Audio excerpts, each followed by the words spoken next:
함께 계십니다. 또 우리 예수님은 속히 오십니다. 오늘은 히브리 관점에서 본 종말론에 관한 강의 5번째로 영원한 야곱의 집의 왕이라는 제목을 가지고 같이 공부를 합니다. 오늘 본문 말씀은 누가복음 1장 30절부터 33절까지의 말씀입니다. 천사가 일러 가로되 마리아여 무서워 말라. 내가 하나님께 은혜를 얻었느니라. 보라 내가 수태하여 아들을 낳으리니 그 이름을 예수아라 하라. 저가 큰 자가 되고 지극히 높으신 이의 아들이라 일컬을 것이요 주 하나님께서 그 조상 다윗의 위를 저에게 주시리니 영원히 야곱의 집에 왕노릇 하실 것이며 그 나라가 무궁하리라. 지난 시간에는 우리 예수와께서 다윗의 무너진 장목을 다시 회복하시고 일으키시기 위하여 오시는 육신으로 오시는 그 소식을 알리는 가브리엘 천사의 메시지를 통하여 그 예언을 통하여 마리아가 받은 놀라운 재림의 예수님의 말씀을 히브리 관점에서 공부를 하게 됩니다. 오늘 본문 말씀 누가복음 1장 32절과 33절을 보니까 저가 큰 자가 되고 지극히 높으신 이의 아들이라 일컬을 것이요 주 하나님께서 그 조상 다윗의 위를 저에게 주시리니 영원히 야곱의 집에 왕노릇 하실 것이며 그 나라가 무궁하리라. 이렇게 말씀하셨습니다. 여기에 다윗의 위를 저에게 주시고 우리가 지난 시간에 공부한 내용입니다. 무너진 다윗의 장막을 다시 일으키십니다. 그런데 왕노릇을 하시는데 그 왕노릇 하게 될 나라의 이름이 야곱의 집이라 이렇게 말씀하시고 거기에서 그 나라가 무궁하고 영원히 그 나라를 다스리신다. 이렇게 예언되어 있습니다. 이는 야곱의 집이 실제적으로 시내산에서 하나님의 언약을 받았던 그 히브리 뿌리 때문에 그렇습니다. 출애굽기 19장 3절에 보면은 모세가 하나님 앞에 올라가니 여호와께서 산에서 그를 불러 가라사대 너는 이같이 야곱 족속에 이르라고 하나님의 말씀을 주었습니다. 토라를 주었습니다. 그런데 교회는 여러 가지 신학적인 견해 차이로 말미암아 하나님께서 언약을 직접 맺은 이 중요한 언약의 집에 대하여 아는 바가 없습니다. 그래서 우리들은 이 히브리 뿌리의 취약점인 이 부분 중에 특별히 우리 예수님께서 영원히 야곱의 집에 왕도로 하실 그 야곱의 집과 우리와 그 연결시키는 히브리 뿌리를 통한 이 바탕을 오늘 우리가 공부를 하게 됩니다.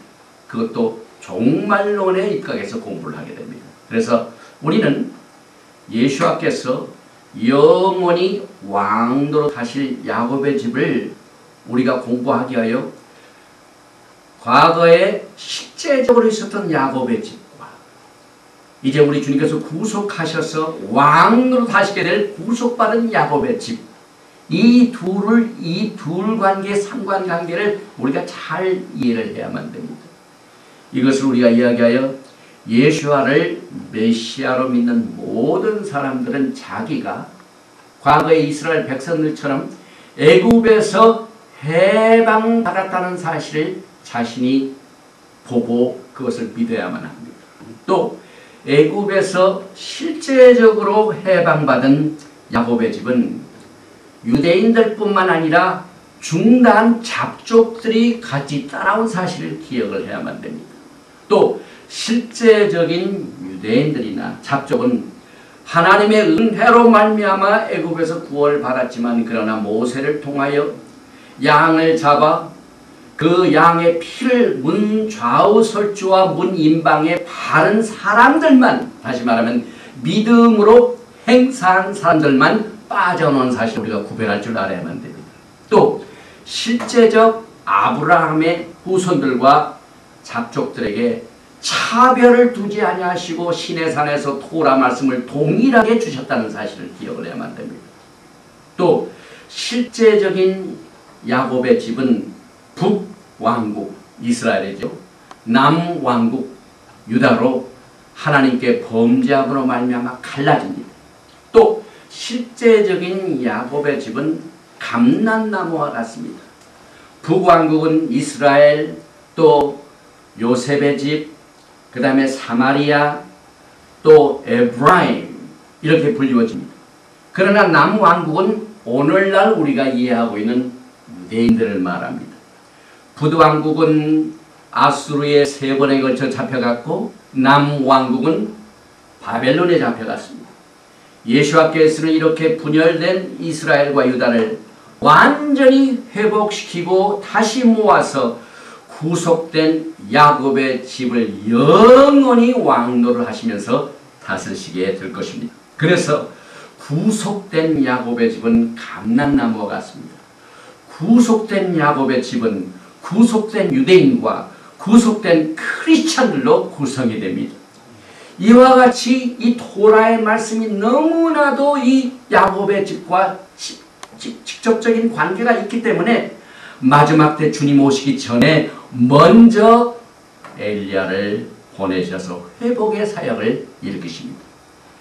우리가 야곱의 집에 대해서 다시 말하면 영원히 왕노를 하실 예수를 알기 위해서는 먼저 하나님께서는 종말론을 나중에 얘기하신 것이나 처음부터 주셨고 옛적 일을 기억하라 하는 이 말씀을 우리가 꼭 기억을 해야만 됩니다. 우리가 지금 히브리 관점에서 종말론을 공부합니다.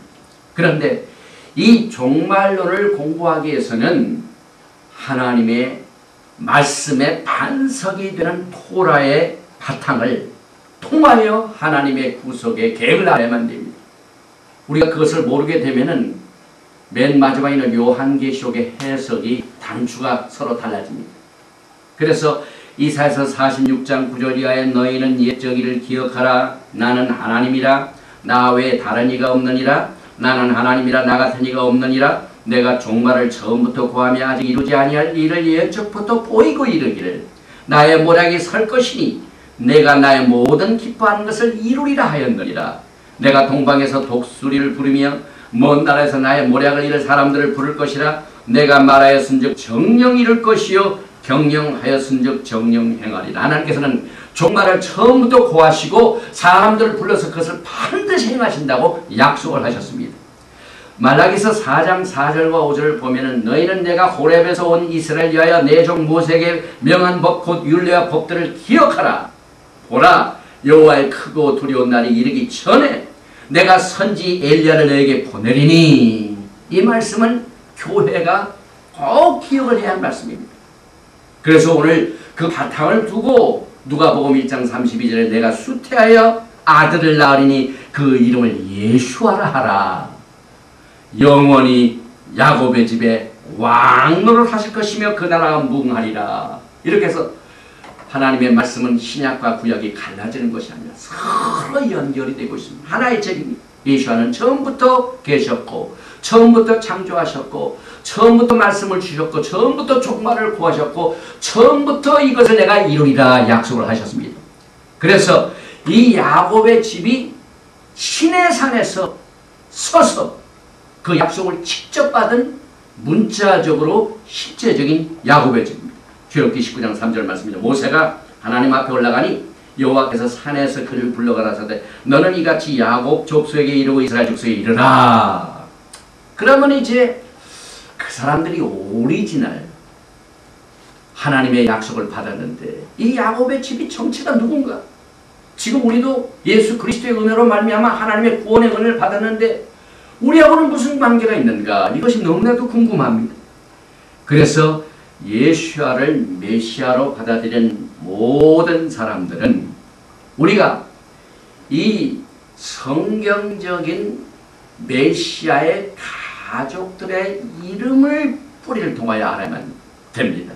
그래서 이것을 알기 위하여 오늘 말씀에도 영원히 야곱의 집에 왕노를 하실 것이요 약속하신 것 때문에 교회는 예수와께서 야곱의 집에 영원히 왕으로 다스리기 때문에 야곱의 집과 관계를 끊었다가는 큰일 납니다. 예수님이 영원히 야곱의 집 왕으로 거하신다는데 나는 어떻게 되는가? 이 갭을 오직 히브리 뿌리를 통해서만이 이것이 연결이 됩니다. 그래서 성경을 자세히 보면 본 말씀에 그 예수님께서 다시 수태하여 왕으로 예수하라 하라 하는데 그가 교회 왕으로 영원히 거하지 아니하고 영원히 야곱의 집에 거한다는 이 사실을 우리가 꼭 기억을 해야만 됩니다. 그래서 여기에 고민을 하다 보니까 좋은 소식이 있습니다. 그 좋은 소식이 바로 예수와를 구세주 메시아로 믿는 모든 자들의 성경적인 이름이 히브리 뿌리를 통해서만이 야곱의 집에 속한다. 이 해답이 나옵니다. 그래서 우리의 성경적인 메시아의 가족의 이름이 야곱의 집입니다. 다시 말하면 여러분과 제가 지금 성경적으로는 야곱의 집에 속해 있습니다. 그런데 교회는 이것을 잘 알지 못하고 있습니다. 그래서 이제 토라를 바탕으로 하여 종말론을 오늘 공부하게 됩니다. 먼저 우리가 신약의 메시지와 또 구약의 이 메시지를 히브리 뿌리로 연결시키기 위해서는 사도 바울이 이방인 교회에 준 고린도전서 10장의 말씀을 심각하게 생각할 줄 알아야만 됩니다. 왜냐하면 사도 바울은 이 연결 작업을 얼마나 구석구석에 했는지 모르는 갈라디아서, 로마서, 고린도전서, 에베소 구석구석에 이 히브리 뿌리 바탕을 통하여 우리가 야곱의 집에 속한 것을 전했는데 우리가 신약을 해석할 때는 전혀 히브리 뿌리를 연결시키지 아니하고 우리 나름대로 그레코 로망식으로 성경을 해석합니다. 그래서 늘 우리는 야곱의 집하고 멀어지기를 원하는 뜻에서 성경을 해석합니다. 그러나 우리는 지금 히브리를 통하여 야곱의 집과 우리 교회가 가까워지길 우리가 관계가 있다. 우리도 거기에 속한다. 이것을 좁히기 위하여 사도 바울의 도움을 받습니다. 고린도전서 10장 1절 이하에 보니까 형제들아 너희가 알지 못하기를 내가 원치 아니하노니 이방인 교회가 이걸 모르면 정말 안 된다. 꼭 기억을 해야 된다. 뭘 기억을 해야만 됩니까? 우리 조상들이 다 구름 아래 있고 바닷 가운데로 지나며 모세에게 속하여 다 구름과 바다에게 세례를 받고 다 같은 신령한 식물을 먹으며 지금 여기에서 다라는 말이 굉장히 많이 나오죠. 다 우리 조상. 그래 또 한 번 나옵니다. 고린도전서 10장 4절에 다 같은 신령한 음료를 마셨으니 이는 저희를 따르는 신령한 반석으로부터 마셨으며 그 반석은 곧 메시아라. 크라이스트, 그리스도라. 이 그리스도는 히브리 말로 메사야. 우리가 예수와 하마시아, 예수 그리스도 똑같은 말입니다. 여기에서 사도 바울이 이방인들에게 이것을 강조하고 있습니다. 그래서 이 내용은 우리가 어떻게 보면은 그쪽 사람들이 다 신령한 음성을 못 오고 그쪽 사람들이 다 구름 아래 있었고 그쪽 사람들이 다 애굽에서 빠져나왔고 우리하고는 상관이 없는 것처럼 해석을 합니다. 그러나 오늘 그 10장 4절에 그 따르는 반석이 그리스도라. 이 예수님 때문에 우리가 거기에 휩쓸려 들어가게 됩니다. 예수와를 구세주로 믿는 모든 믿는 사람들은 여기에 속한 사람으로 연결을 시킵니다. 그래서 예수님께서 그들을 구름 아래 인도하셨고 예수와께서 그들을 바다로 지나게 하셨고 예수와께서 애굽에서 그들을 건져내셨고 예수와께서 신령한 음료를 마시게 했고 그들의 반석이 되신 사실 우리는 꼭 잊어서는 안 된다. 사도 바울이 지금 교육을 시킵니다. 이 사실은 교회가 오랫동안 깨닫지 못한 사실입니다. 그래서 여기에 우리가 다 포함됐다는 사실을 강조하기 위하여 다라는 말이 영어 성경에는 5번, 히브리 성경에는 5번, 한국 성경에는 1번 빼먹었습니다. 그래서 4번밖에 안 나옵니다. 그래서 우리 조상들이 다 구름 아래 있고 다 바닷 가운데로 지나면 요거 다 하나 빠졌어요. 다 구름과 바다에서 세례를 받고 다 같은 신장만을 먹으며 다 신령한 음료를 마셨으니 이게 보통 말씀이 아닙니다. 그런데 이 말씀을 해석한 뒤에 우리 조상, 우리 할아버지 때부터 저도 믿었어요. 근데 우리 할아버지는 뭐 시내산이나 가본 적이 없어요. 이스라엘 가보신 적도 없어요. 애굽에서 살았다가 빠져나온 적도 없어요. 구름 안에 있은 적도 없었어요. 그런데 왜 이렇게 하고 있나? 그 이유는 토라 때문에 그렇게 됩니다. 토라가 이것을 연결시켜줍니다. 토라가 여러분과 저의 파이프라인을, 뿌리를 통하여 가지의 열매를 맺게 합니다. 이 뿌리를 그동안 교회는 끊어버렸습니다. 그러니 관계가 없죠. 그래서 히브리 사상에 입각해서 토라의 컨셉트 개념 아래서 너희들은 다 구름 안에 있었고 바다에서 건져놨고 그리스도께서 신령한 은소를 너희에게 모셨다.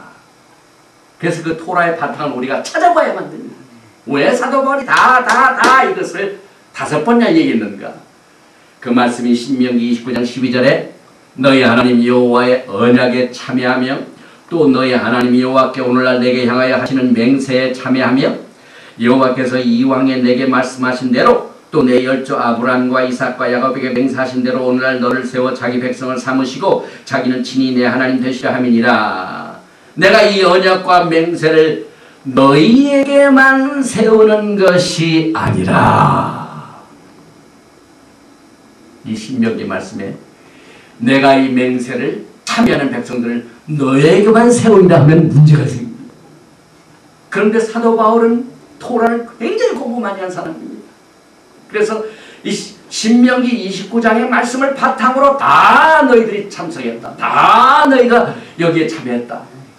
왜냐하면 세우는 것이 아니라 오늘날 우리 하나님 여호와 앞에서 우리와 함께 여기 선자와 오늘날 우리와 함께 여기 있지 아니한 자에게까지는 여러분과 저는 거기에 없었습니다. 그러나 여기에 포함을 시켜준다 이 말입니다. 한마디로 끼워준다 이 말입니다. 이게 얼마나 놀라운 사실인지 모릅니다. 그래서 지금부터 3,500년 전에 여러분의 조상과 여러분의 자신들이 거기에 있지 않았지만은 예수님을 구세주로 믿었기 때문에 거기에 있었던 사람뿐만 아니라 여기에 있지 아니한 여러분까지도 여기에 속한다. 이것을 히브리 뿌리 관점을 통하여 우리가 깨닫게 됩니다. 그런데 대부분의 크리스찬들은 신학적으로 볼 때 그들은 이스라엘 백성들만 그랬어. 이스라엘 백성들만 토라를 받았어. 그래가지고 그 언약에 참여한 사람을 너희들은 받았고 우리는 예수님 오신 이후에 새로운 은혜로 받았다. 이렇게 신학적으로 구분을 합니다. 그래서 이제 우리가 모르기를 원치 않은 것을 이제 하나님의 말씀으로 알아보게 되는데요. 하나님께서는 이것을 자녀들에게 신앙 훈련을 할 때에도 그렇게 가르치라 강조를 하십니다. 이거 굉장하십니다. 우리만 거기 있었던 게 아니라 이제 유대인 가족들, 메시아닉 가족들 보면 패스오버, 유월절 날에 가르친다는 것을. 유월절 자체가 애굽에서 빠져나온 사건 아닙니까? 그런데 그 자녀들에게도 너도 이 하나님의 말씀에 그때는 너는 참여한 자에게 서 있지 않았지만은 그러나 거기에 있지 아니한 자도 너도 포함된다. 이렇게 가르치라고 했습니다. 그래서 애굽에서 탈출한 이 해방의 사건은 하나님의 구속의 역사적인 사건에서 끝난 것이나 미래의 예언이 됩니다.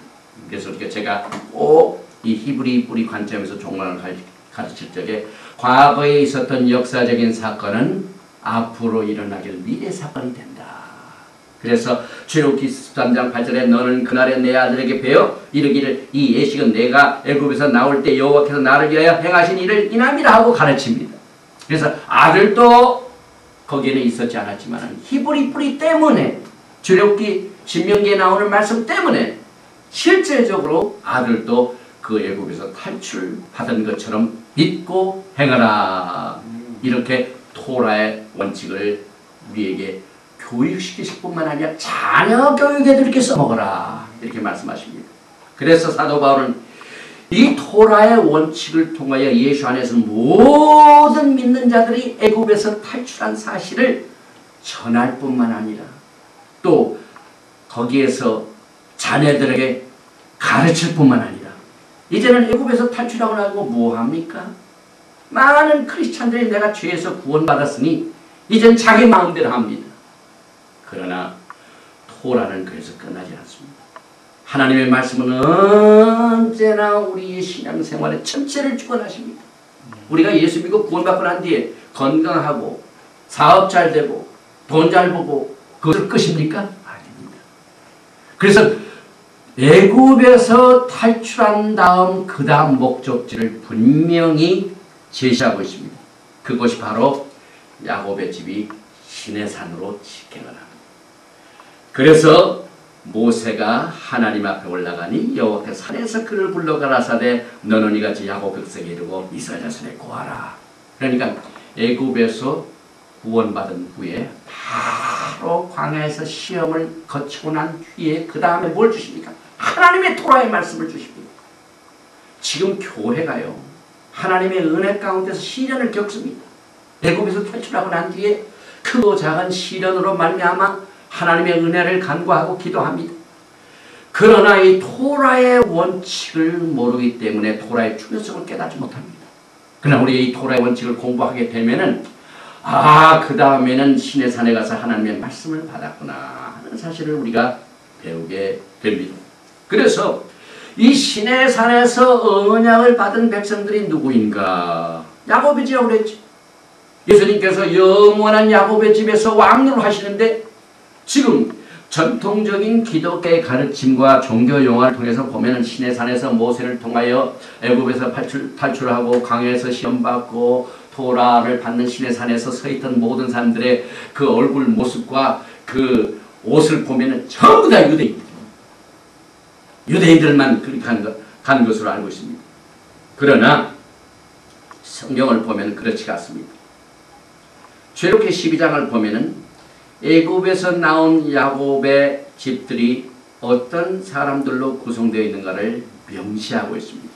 출애굽기 12장 37절에 이스라엘 자손이 남새에서 발행하여 숫곳에 이르니 유아 외에 보행하는 장정이 60만 가량이요. 장정만 60만입니다. 그런데 그 다음 말씀에 보니까 출애굽기 12장 38절에 중단 잡족과 a multitude 중단 잡족과 양과 소와 심이 많은 생축이 그들과 함께 하였으며 그래서 야곱의 집은 육체적으로 아브람과 이삭과 야곱의 자손들이 있었고 mixed multitude 중단 잡족들 하지만 육체적 아브라함의 자손이 아닌 혼합 족속들이 거기에 포함되어 있었습니다. 그래서 이 야곱의 집에 이 중단 잡족들이 누구냐? 여기는 봐 육체적인 아브라함과 이삭, 야곱의 자손들은 우리가 뭐 잘 알고 있습니다. 그러나 이 중단 잡족 mixed multitude는 stranger 타국인, sojourner 우거자, adopted 입양자, grafted in 접붙임 받은 자들입니다. 이게 예수님을 믿는 사람들이 야곱의 집에 소속되는 토라의 바탕인 것입니다. 그래서 타국인, 우거자, 입양자, 접붙임 받은 자들도 시내산에서 토라를 받았고 육체적인 아브람과 이삭과 야곱의 자손처럼 같은 토라를 지키라. 동일한 약속의 말씀 토라를 받았습니다. 처음부터 하나님께서는 유대인들과 이방인들을 구별하지 아니하셨어요. 구원하시는 것도 지금도 그렇죠. 유대인이나 헬라인이나 구별을 하지 아니하십니다. 이것이 우리는 신약에서만 나온 것처럼 믿고 있는데 처음부터 하나님의 언약인 토라를 주실 때부터 구원하실 때부터 하나님께서는 모든 것을 처음부터 구하셨다고 합니다. 처음부터 일을 행하실 때 똑같은 방법을 하셨습니다. 그래서 민수기 15장을 보면은 이 토라를 하나님께서 차별하지 않으시고 동일하게 주신 내용을 뒷받침해 주고 있습니다. 민수기 15장 15절에 회중 곧 너희나 우구하는 타국인이나 한 율례니 너희의 대대로 영원한 율례라. 너희의 어떠한 대로 타국인도 여호와 앞에 그러하리라. 너희나 너희 중에 우구하는 타국인이나 한 법도 한 규례니라. One law and one manner shall be for you and for the stranger that sojourns with you. 그래서 하나님께서는 구원도 믿음으로 은혜를 주셨고 말씀도 동일하게 유대인이나 이방인이나 잡족이나 다 동일하게 한 율례, 그 율례를 그때만 사용하신 것이 아니라 영원한 율례라고 했어요. 지금 영원한 왕노릇, 영원한 율례, 이터니티를 말씀하고 있습니다. 그러니까 옛날로 끝나는 것이 아닙니다. 앞으로 이제 주님께서 오셔서 영원히 계속될 것이 지금 엄청나게 남아있습니다. 그래서 그동안 우리 크리스찬들은요, 시내산에서 받은 이 토라의 말씀은 그들에게만 준 것으로 제한을 합니다. 그러나 히브리 관점에서 보니까 영원하다고 하니까 여러분과 관계가 있습니까? 없습니까? 여러분 영원히 살기를 원하십니까? 그래서 예수님 믿지 않습니까? 영생을 얻게 해요. 영생을 얻는 자들은 모두가 다 한 율례에 속해진다 이 말입니다. 그래서 히브리 관점에서 보면은 예수를 믿는 모든 믿는 사람들에게는 출애굽기 19장 3절에 나와 있는 하나님께서 모세를 통하여 주신 한 율례, 한 토라, 한 언약이 영원토록 다스려지게 됩니다. 그래서 여기에 보니까 십자가의 사건 보면은요, 되게 우리는 예수님께서 돌아가실 적에 다 이루었느라 텔레스타이, it is finished. 그래서 그때 토라가 다 끝이 났기 때문에 토라는 예수님께서 다 이루셨기 때문에 우리들은 관계가 해보노라고 생각을 합니다. 그런데 오늘 말씀에 보니까요, 율례가 뭐라고요? 영원하다. 그래서 예수님께서는 육신으로 탄생하기 전에 가브리엘 천사를 통해 내가 꼭 전할 적에 내가 야곱의 집을 다스리고 왕노릇 하시는데 거기다 영원한 자를 붙여라. 그래서 예수님께서 다시 오실 적에 야곱의 집에 왕으로 다스려 영원한 왕으로 모시게 되는 것입니다. 그래서 우리는 이 야곱의 집에 대한 신분에 대하여 우리가 받은 율법도 또 구원받는 방법도 다 하나님께서 처음부터 은혜로 또 믿음으로 주셨습니다. 그래서 출애굽기 3장 20절에 보니까 내가 내 손을 들어 애굽 중에 여러 가지 이적으로 그 나라를 친 후에야 그가 너희를 보내리라. 내가 애굽 사람으로 이 백성에게 은혜를 입히게 할지라. 벌써 이 출애굽기에 은혜가 나옵니다. 그런데 하나님의 은혜로만 이 사람들이 온 것이 아닙니다. 은혜뿐만 아니라 여기에 보니까 출애굽기 12장 3절에 너희는 이스라엘 회중의 고에 이르라. 이달 열흘에 너희 매인이 어린 양을 취할지니 각 가족대로 그 식구를 위하여 어린 양을 취하되 그 피로 양을 먹을 집 문 좌우 설주와 인방에 바르고. 당시에 애굽에는 신들이 굉장히 많았습니다. 그래서 그 다신 중에 정말 그들이 귀중히 여기는 신 중에 하나가 양입니다. 그런데 모세를 통하여 양을 잡아서 그 피를 문설주에 발라 문 인방에 발라 라고 한 이 명령은요, 그 메시지를 받은 사람들이 굉장히 믿음의 투쟁이 있었습니다. 왜냐하면은 예를 들면 여기 미국에서 우리가 지금 코리안 어메리카 살고 있는데 미국에서 가장 귀중히 여기는 것을 우리가 법을 어기면은 우리가 여기에서 불이익을 당하게 됩니다. 마찬가지입니다. 애굽에 있었던 모든 사람들이 모세의 명령을 받았을 때 그들이 믿는 신인 양을 잡으라고 하니까 얼마나 참 두려웠겠습니까? 그러나 하나님의 말씀을 직접 사느냐 죽느냐의 이 믿음의 결단을 통하여 받게 됩니다. 그래서 양을 잡아가지고 피를 바르는 사람들만, 그 믿음 행사한 사람들만 하나님께서 구원시켰습니다. 지금도 마찬가지입니다. 하나님께서 믿음으로 말미암아 은혜로 우리를 구원시켜 주시고 동일한 방법입니다. 그러니까 이 토라가 얼마나 처음이나 나중이나 똑같은 것을 여기서 다시 한번 우리가 확인을 하게 됩니다. 이 토라의 원칙은요, 다시 말하면 이 출애굽의 사건은 하나님의 은혜지만은 믿음을 통하여 구원받게 된 토라의 원칙이 여기서 다시 한번 세워지게 됩니다. 그래서 신약에서 이것을 다시 사도 바울이 백업을 해줍니다. 옛날 과거에 있었던 사건, 하나님의 은혜와 그 유월절 양을 잡은 믿음의 결단을 통하여 구원받은 사건을 사도 바울이 에베소서 2장 8절에 너희가 그 은혜를 인하여 믿음으로 말미암아 구원을 얻었나니 이것이 너에게서 난 것이 아니요 하나님의 선물이다. 그래서 야곱의 집은 믿음으로 구원받고 난 뒤에 시내산에 이르러서 말씀을 받았습니다. 그래서 구속받은 백성들이 구원받고 난 뒤에 시련을 말씀으로 이긴 뒤에 하나님의 말씀을 받는 것은 이제 앞으로 예수님께서 신부를 택하시게 하여 오실 이 마지막 때 굉장히 중요한 사건이 우리에게 남았습니다. 과거에 있었던 이 토라의 바탕을 통하여 예수님을 구세주로 믿고 신랑으로 기다리는 사람들은요, 하나님의 명령이 무엇인가를 구별할 줄 알아야 됩니다. 다시 말하면 다시 오실 예수님께서 신부를 향하여 지금 무엇을 원하시고 계신가?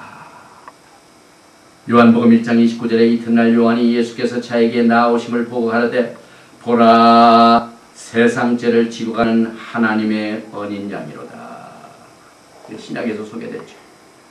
그 어린 양으로 참 과거에 우리 믿음의 조상들이 다 실제적으로 그 행위를 통하여 믿음을 통하여 구원을 받았습니다. 그런데 요한복음 14장 15절에 보니 너희가 나를 사랑하면 나의 계명을 지키리라. 여기에서 주님께서 너희가 구원받고 난 뒤에 나의 계명을 지키라 말씀하지 않아요. 나를 사랑하며. 그러니까 구원받은 사람들 가운데 주님을 사랑하는 자 있고 주님을 사랑하지 않는 자가 있기 때문에 그렇습니다. 그래서 지금 우리는 신랑 대신 다시 오실 예수님을 기다리는 신부인데 신부가 신랑을 사랑하지 않으면 큰 문제가 생깁니다. 제가 여기에 원래 히브리 뿌리 바탕을 통하여 이 종말론을 공부하는 이유도 재림을 기다리는 성도들 중에 주님을 사랑하지 않는 사람들이 많이 있어요. 그저 환난에서 빨리 뻗어가지고 이 땅에 무슨 환이 있으면 우리는 뿅하고 간다고 휴거만 그렇게 바라고 있는 사람들, 주님 사랑하고는 관계없는 휴거는 있을 수가 없습니다. 저는 분명히 믿기는 예수님을 사랑하는 신부들을 예수님께서는 휴거 때 데려가십니다. 이것이 휴거 준비인 것입니다. 그래서 우리 주님께서 내가 사랑하면 계명을 지키라 말씀하시지 아니고 My commandment, 내 계명 뭡니까? 과거에 한 토라를 이스라엘 백성들이나 중간 잡족들에게 동일하게 주셨습니다. 그 율례가 영원하다고 그랬습니다. 그래 영원하니까 예수님께서 오셔서도 너희가 그 영원한 율례를 지키되 그 율례는 내가 준 것이다. My commandment. 토라가 뭐 히브리 뿌리를 외치는 전 목사가 소개하는 게 아니에요. 예수님께서 내 계명이라. 나의 토라. 예수와스 토라. 왜냐하면 예수님이 살아계신 토라입니다. 그래서 우리가 기독교인들은요, 예수님께서 십자가에서 돌아가신 사건만 강조해서 은혜를 강조하지만은 이제 이 요한복음 14장 15절 말씀을 통하여 우리가 히브리 뿌리를 통해서 휴거 준비를 다시 해요. 아멘. 우리가 예수님이 우리를 계명을 지키라고 하는데 그 계명 간단하지. 하나님 사랑하고 이웃을 사랑하고 그거 다 압니다. 그런데 어떻게 사랑합니까? 하나님을. 어떻게 예수님을 사랑합니까? 어떻게 이웃을 사랑합니까? 토라를 떠나서는 모릅니다. 왜냐하면 하나님께서는 슈마 이스라엘 그러고 난 뒤에 넌 마음을 다하고 성품을 다하고 뜻을 다하여 하나님을 사랑하라. 그 토라의 바탕을 떠나서는 하나님의 사랑을 어떻게 하는지를 모릅니다. 우리가 교제하는 사람들이 서로 교제하는데 난 저 사람을 사랑하기는 사랑하는데 어떻게 사랑하는 걸 몰라. 그런 사람들에게는 좋은 소식이 있습니다. 토라 공부하면 됩니다. 토라를 보면은요, 처음부터 하나님을 어떻게 예배하고 어떻게 사랑하고 이어서 사랑하는 헌법으로 만들어 놓으셨습니다. 그래서 우리 주님께서는 이 마지막 때의 토라를 통하여 예수 그리스도의 신부를 준비시키기 위하여 토라 속에 비춰진 예수와의 신부가 탄생된 겁니다. 그래서 여기에 이제 하나님께서는 이 사랑의 관계를 강조하십니다. 내가 나를 사랑하면은 이 사랑의 관계는요, 우리가 정말 하나님의 말씀 속에서 발견하지 못하면 하나님을 헛되이 사랑하고 헛되이 섬깁니다. 그래서 우리 주님께서 보면 많은 종들이 그날에 내가 능력을 받아가지고 병자도 고치고 귀신도 내쫓고 수많은 사람들이 선교 사역을 통해 구원받았는데 왜 저를 모르십니까? 너는 나 사랑하는 법을 모르면서 일을 했다 이 말입니다. 여기 마지막 때 사역자들은요, 하나님 사랑하는 법을 알고 사역을 해요. 이게 다 그것이 자기 위하여 한 겁니다. 귀신도 내쫓는 건 자기 유명하기 위해서. 그러니까 하나님의 종들이 하나님을 사랑하기 때문에 병든 자를 고쳐주고, 하나님을 사랑하기 때문에 구원의 메시지를 주고, 하나님을 사랑하기 때문에 귀신을 내쫓는 토라 공부를 처음부터 다시 해야 된다 이 말입니다. 그래서 하나님께서 예수님이 오시기 전에 누구를 보낸다고? 엘리야를 보내셔서 모세에게 명한 율례를 기억하라. 이렇게 연결이 됩니다.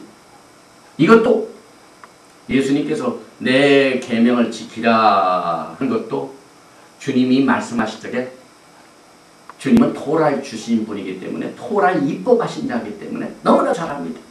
그래서 이미 토라에 다 말씀하셨습니다. 출애굽기 20장 6절에 나를 사랑하고 내 계명을 지키는 자에게는 천배까지 은혜를 베풀었습니다.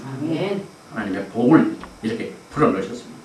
주님을 사랑하는 자는 내가 천대까지. 그래서 이 말씀을 바탕으로 주님께서 너희가 나를 사랑하면 내 계명을 지키라 말씀하셨습니다. 그래서 이 하나님께서는 내 계명이라고 했기 때문에 예수님은 그 법을 주신 분인 것을 우리가 깨달아야 합니다. 야고보서 4장 12절에 입법자는 법을 주신 분입니다. 재판자는 오직 하나이시니 능히 구원하기도 하시며 멸하시기도 하시느니라. 너는 누구간데 이웃을 판단하느냐. 마지막 때 주님께서는요, 토라를 통하여 판단하죠.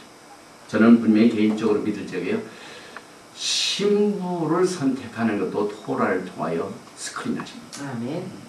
이 모든 말씀의 맥을 보면은요, 하나님의 기준이 다 있습니다. 하나님의 영원한 균례가 있습니다. 또 영원한 헌법이 있습니다. 이 헌법에 명시된 하나님의 백성들을 주님께서 지금 준비시키고 있습니다. 그런데 이제 과거에 보니까 그 토라를 주적것만 모세가 내려오자마자 거기서 어떻게 됩니까? 그냥 금으로 만든 송아지를 만들고 우상 숭배를 하고, 또 이스라엘 역사를 보면 북이스라엘 보면은요, 엄청난 범죄를 많이 합니다. 그래서 하나님께서 심판하셔가지고 북쪽의 10지파는 아수르, 남쪽의 유다는 바벨론에, 양쪽 다 북쪽 왕국과 남쪽 왕국이 다 하나님 앞에 우상 숭배하고 범죄를 합니다. 그래서 그들을 흩으셨습니다. 그런데 이 말씀을 보니까 야곱의 집에 왕으로 하신데 야곱의 이름이 변하죠. 야곱이 이스라엘로 변합니다. 유다가 변한 게 아니에요.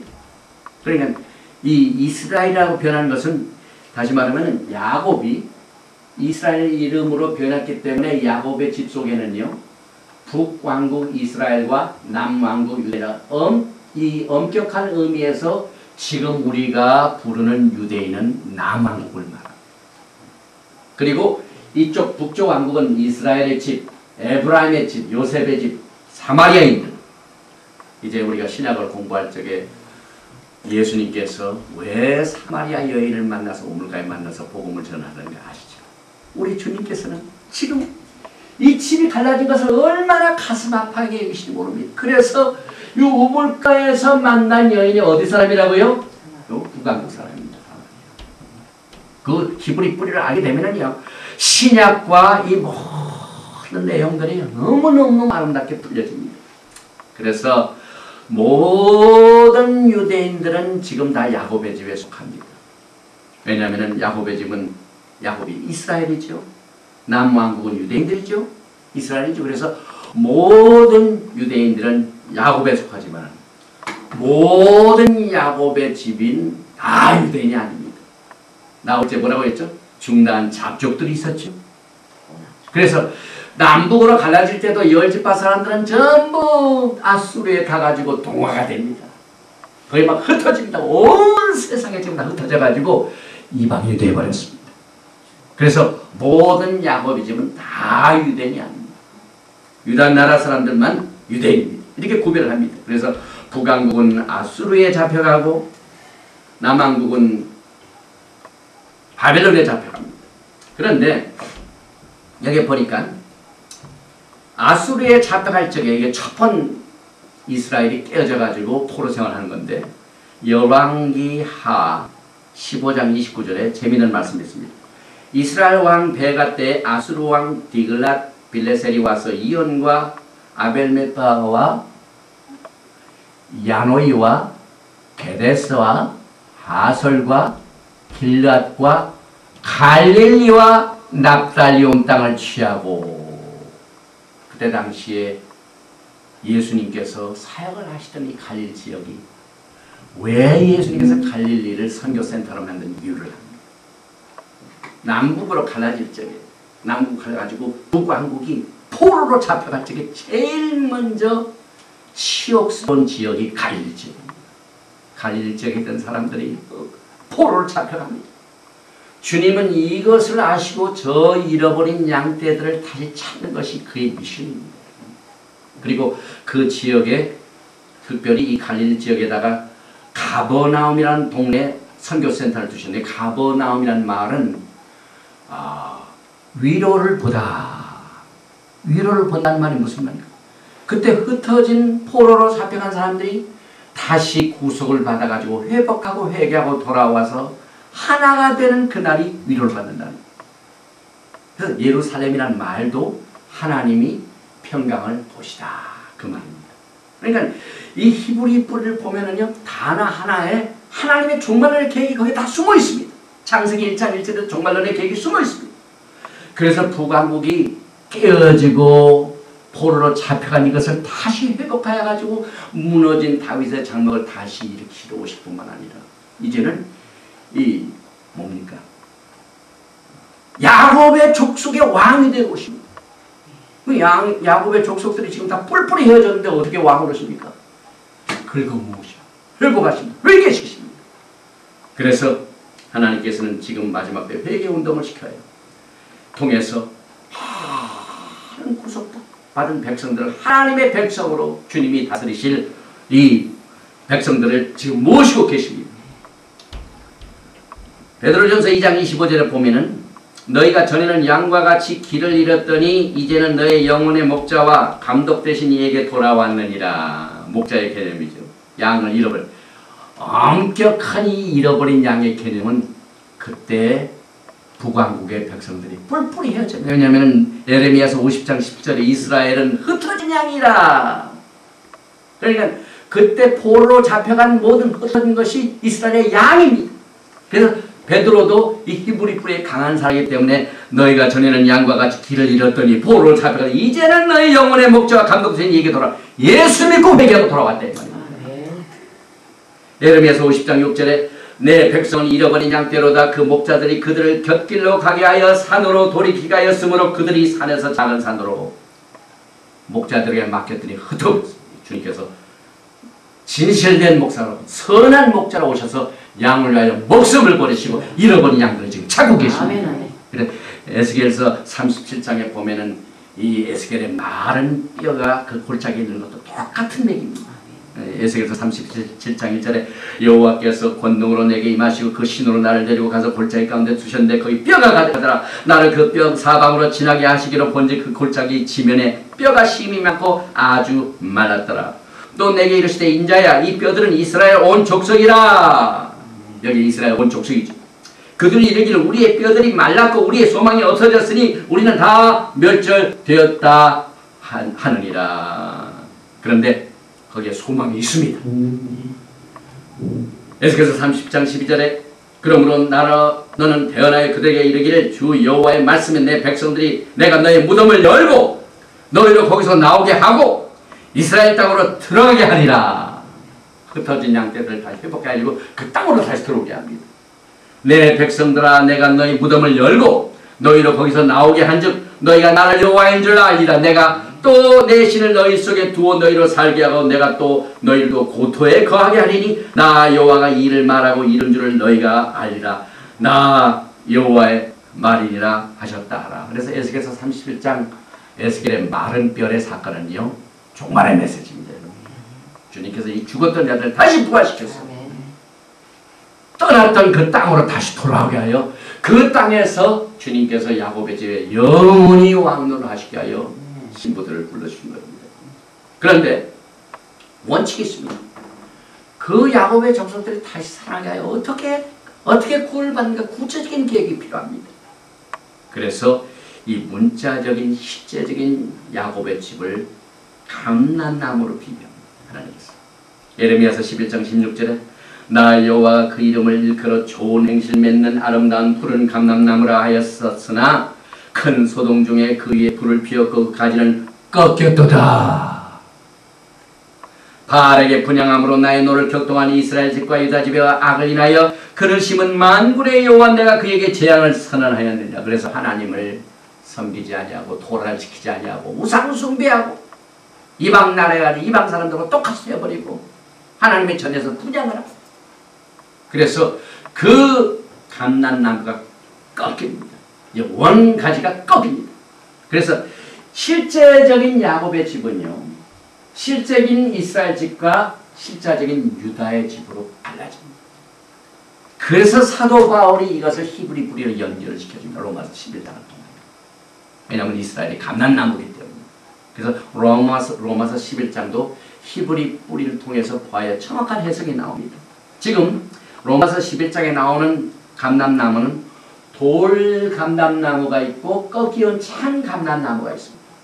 우리가 쉽게 얘기하면 꺾이온 찬 감람나무는 유대인들을 말하고 돌 감람나무 가지는 교회를 말합니다. 그런데 구속받은 야곱의 집은 전부 감람나무에 접붙임이 됐습니다. 로마서 11장에 나오는 이 감람나무는요 유대인이나 이방인이나 차별을 안 두십니다. 그러니까 이 돌 감람나무도 원가지 감람나무에 접붙임이 되어 구원을 받고 꺾이온 원 감람나무도 원가지인 감람나무에 접붙임이 되어 살아납니다. 내가 아브라함의 자손이요 이삭의 자손이요 야곱 육체적인 이 지니 할아지 그 뭐 조상 탓으로는 구원을 받을 수가 없습니다. 전부 접붙임이 돼야 돼요. 왜? 원가지가 꺾였는데 이제 그 꺾여진 원가지가 다시 본가지로 접붙이면 얼마나 힘이 생깁니까? 우리는 지금 전혀 본성을 거스러 다른 감람나무하고는 본성이 다른 돌감람나무입니다.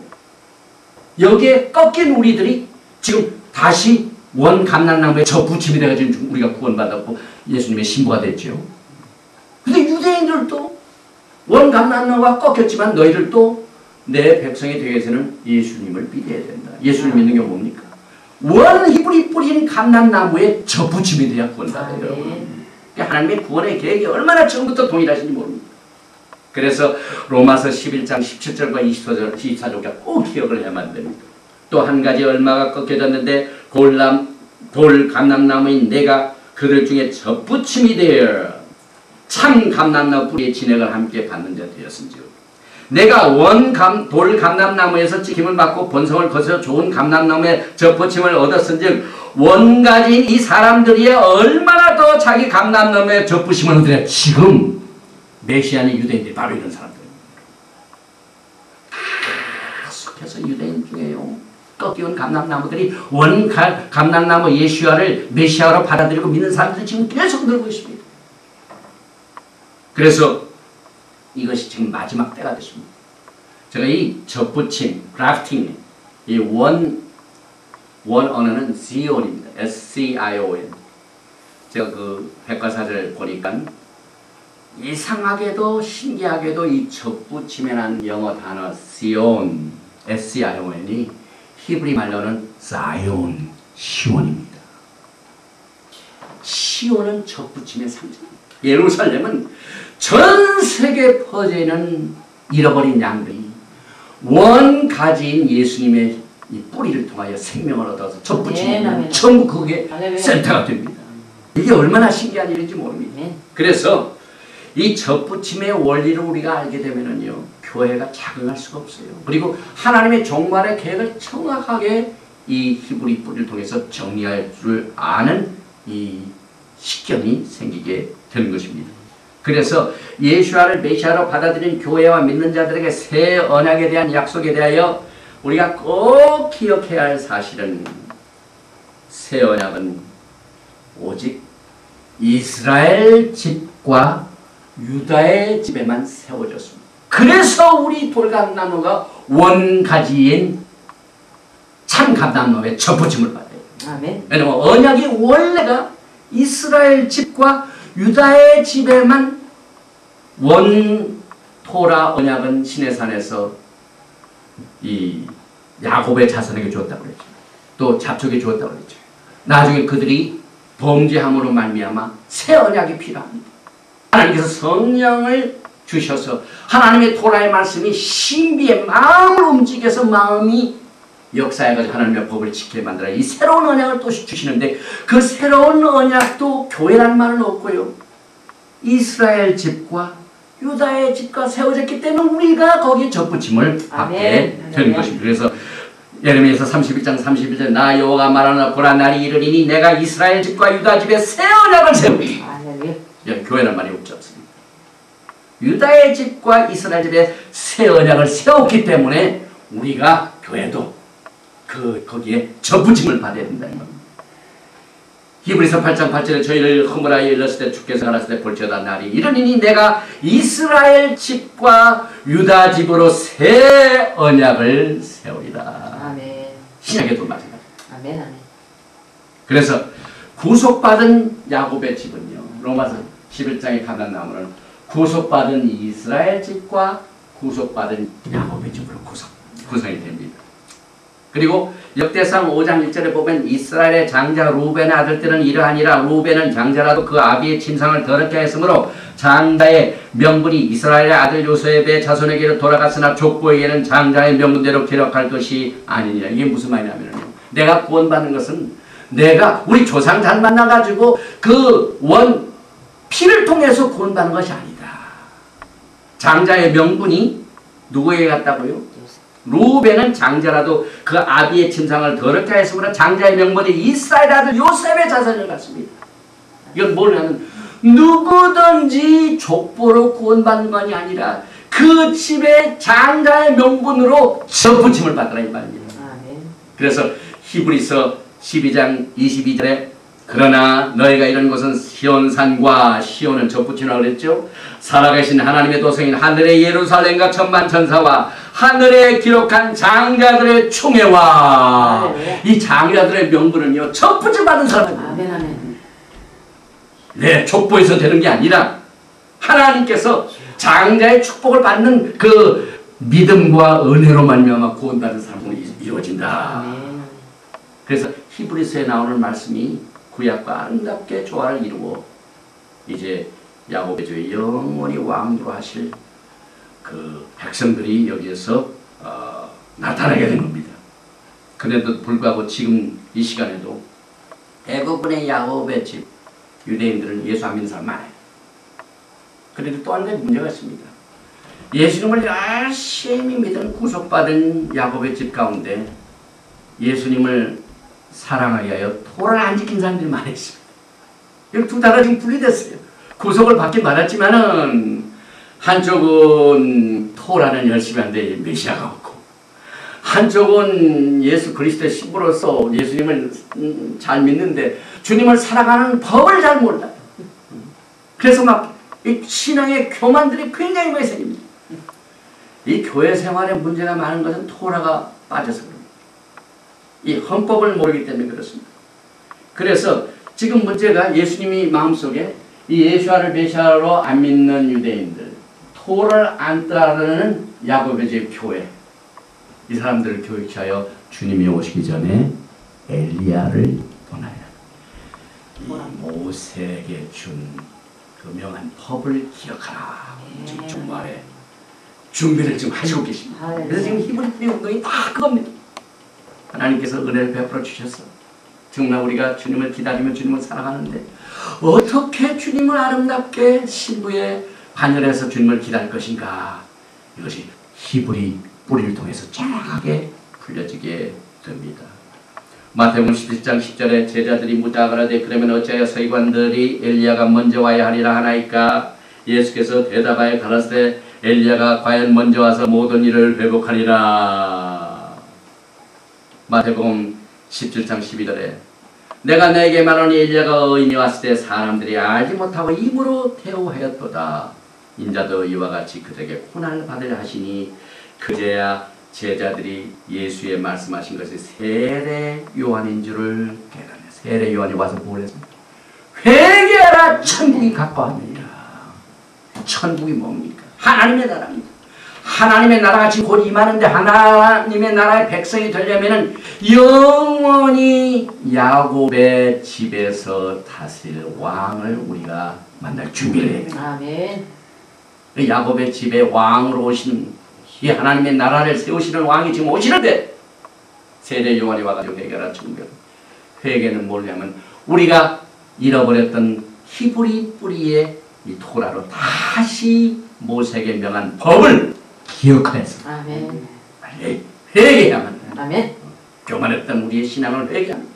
하나님의 법을 알지 못하고 제멋대로 신앙생활했던 것들을 우리가 다 정리하여 이제 신부의 반열에 성숙한 신부로 우리가 준비해야만 됩니다.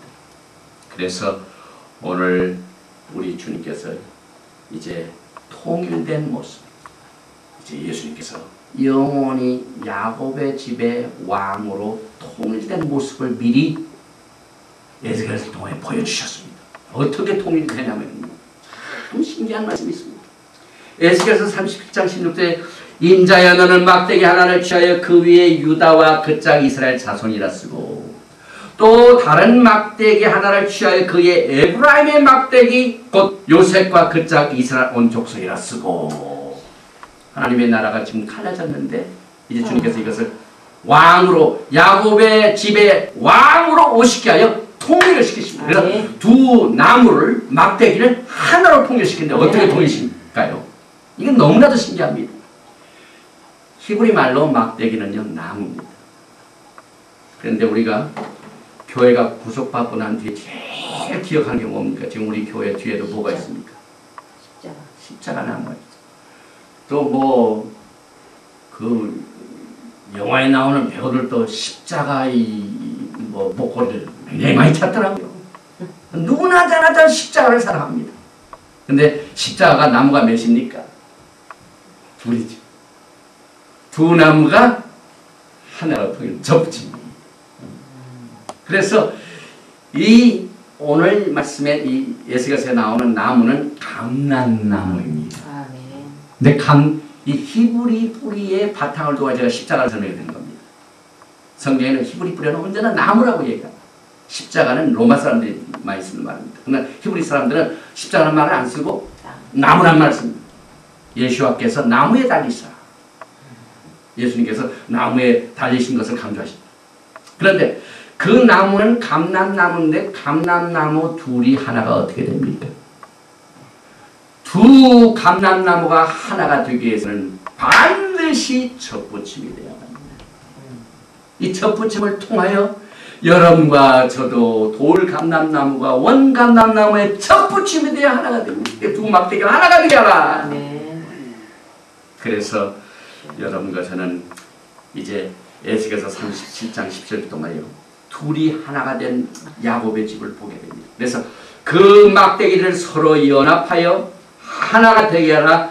내 손에서 둘이 하나가 되자. 아멘. 예수님의 손 안에는 하나의 나무밖에 없습니다.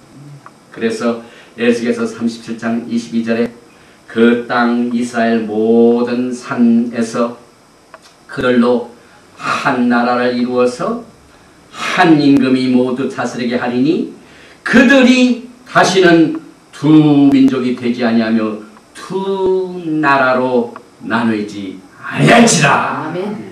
네, 우리 주님께서는 오셔서 통일시키셨어.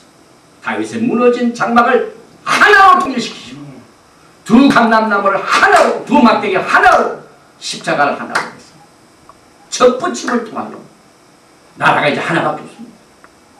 왕도 하나, 영원한 나라를 세웁니다. 그래서 오늘 이 말씀의 결론은 예수님께서는 지금 전 세계를 향하여 원래 언약을 맺었던 야곱의 집을 회복시키시고 둘을 하나로 통일시켜서 그가 만왕의 왕이시오 만주의 주가 되신 메시아이심을 전 세계에 알려주시고 아멘. 할렐루야. 성경의 예언대로 영원히 야곱의 집에서 왕 노릇 하시며 다스리게 될 것입니다. 아멘. 그래서 성경은 이것을 여호와의 포수할 날이라고 부르면 성경은 또 시온의 송사라 합니다. 우리 시온의 송사 우리가 따로 공부를 했습니다. 그래서 유대인들은요, 멜레카올람 바루가타 아도나이 멜레카올람 Blessed is the Lord Yahweh our God King of Universe. 유대인들은 날 만왕의 왕 이렇게 부릅니다. 그런데 우리 교회는요, 우리 주님께서 큰 목자가 되시기 때문에 늘 선한 목자입니다. 은혜로 우리를 구원해 주시고 우리를 불쌍히 여기시고 우리를 싸매 주시고 우리를 고쳐주시고 그래서 요즘 회복신학이 얼마나 많은지 몰라요. 카운슬링을 통하여 뭘 회복하고 이 카운슬링 이 그냥 그래서 교회는 막 선한 목자 예수님만 알고 있습니다. 그런데 예수님께서 이 두 막대기를 하나로 통일시켜 가지고 유대인들에게는 만왕의 왕이 되시고 또 크리스찬들에게는 한 목자가 둘이 아닙니다. 하나입니다. 왕도 하나이시고 목자도 하나이신 영원한 야곱의 집의 왕으로 올 것입니다. 그래서 에스겔서 37장 24절은 이렇게 경고를 내립니다. 내 종 다윗이 그들의 왕이 되리니 한 왕입니다. 그들에게 단 한 목자가 있을 것이요. 여기서 그들의 왕은 유대인들을 말합니다. 그들에게 단 한 목자, 이것은 교회를 말합니다. 그래서 그들이 내 규례를 준행하고 내 율례를 지켜 행하며 둘을 하나로 모아가지고 하나님의 토라의 말씀을 가지고 가르치시고 치리하십니다. 그래서 우리는 주님 오실 날을 준비하게 하여 토라를 공부하는 이유가 바로 여기에 있습니다. 그래서 이제 누구든지 그의 말씀을 지키는 자는 하나님의 사랑이 참으로 그 속에 온전케 되었나니 이로써 우리가 저 안에 있는 줄을 아노라. 저 안에 거한다 하는 자는 그의 행하시는 대로 자기도 행할지니라. 사랑하는 자들아, 내가 새 계명을 너희에게 쓰는 것이 아니라 너희가 처음부터 가진 옛 계명 토라이니 이 옛 계명 토라는 너희의 들은 바 하나님의 말씀이니라. 아멘. 여호와는 내게 복을 주시고 너를 지키시기를 원하며 여호와는 그 얼굴로 내게 비치사 은혜 베푸시기를 원하며 여호와는 그 얼굴을 내게로 향하여 드사 평강 주시기를 원하노라 할지니라 하라. 샬롬 예수와 하마시아